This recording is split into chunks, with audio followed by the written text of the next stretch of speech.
la chose la plus résonante là-dedans, dans cette course, c'est que Ferrari sont de retour. Ferrari sont chauds de nouveau. Ça fait longtemps. En 2019, ils étaient présents. Ils ont eu quelques victoires. Ils n'ont pas gagné le championnat. Mais là, c'est sûr que c'est les favoris pour le championnat cette année. Ouais, c'est ça. Moi, je suis arrivé dans la F1. J'ai regardé un petit peu la série Netflix. Et si tu veux, j'ai juste vu que Ferrari, c'était pas ça, tu vois. Et là, ça me fait plaisir de les voir, tu vois. Surtout que le rouge qu'ils ont choisi est magnifique.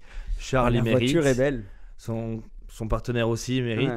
Donc, je suis content pour eux, vraiment. C'est vrai que c'était intéressant. Et je pense que ça va être un thème récurrent. Ça va être la relation entre Sainz et Leclerc. Parce que si Ferrari reste autant en avance des autres équipes pendant le reste de la saison, ben ça va se faire entre eux. Ils vont se faire une confrontation entre eux. Donc, exact.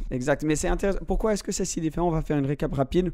En gros, les voitures, rien à voir. Des plus grosses jantes, plus grosses roues, des pneus nouveaux, aérodynamique complètement revue. Donc, ça a changé l'ordre complètement. On a vu ça chez Ferrari, mais on a aussi vu ça avec Haas, par exemple, qui l'année dernière était même pas dans la conversation. Ouais. Et là, ils appellent Kevin Magnussen, qui revient. Il était à Miami la semaine dernière en vacances avec sa famille. Et il revient là cette semaine pour finir, il me semble, 6e. 6e, ouais. Je crois, c'est ça. Mais eux, pour moi, dans le document Netflix, non, pardon, 5e. 5e, il a fini, Magnussen. C'est le patron, c'est comment il s'appelle, Dunker Oui, Gunther Steiner. Alors lui, je trouve qu'il se bat vachement pour son écurie, tu vois, et qu'il se donne à fond. Donc vraiment, je suis très, très, très content pour eux, tu vois. Je trouve qu'ils méritent vachement d'être aussi haut, quoi. Et le fils de Schumacher aussi, qui est là, qui n'a pas fini dans les points, malheureusement. Il a fini juste en dehors des points. Mais les deux choses qui, moi, m'ont choqué, c'est la performance de Ferrari, non seulement là pendant la course, mais en qualif. Donc, Charles en premier. Puis ensuite, pendant la course, il a gagné la course. Il a eu le meilleur tour de la course. Ils ont eu le doublé avec Carlos Sainz. On va parler de comment ils ont eu le doublé dans un tout petit peu.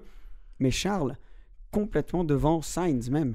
Il était à travers le week-end quasiment une demi-seconde devant Sainz en moyenne. Le premier. Il a distancé pendant la course.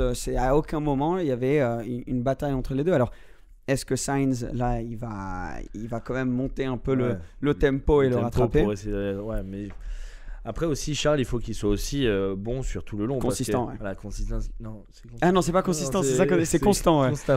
Constant. Il faut qu'il soit constant parce que c'est vrai que ce que tu m'as dit, il est des fois il gagne bien, il est extrêmement rapide, mais l'année dernière après Sainz, c'est la voiture, je trouve, c'est l'année dernière. Oui. Mais Sainz, l'année dernière, a fini le championnat avec plus de points que lui. Donc, il n'y a clairement pas une grosse différence normalement sur une saison entre les deux.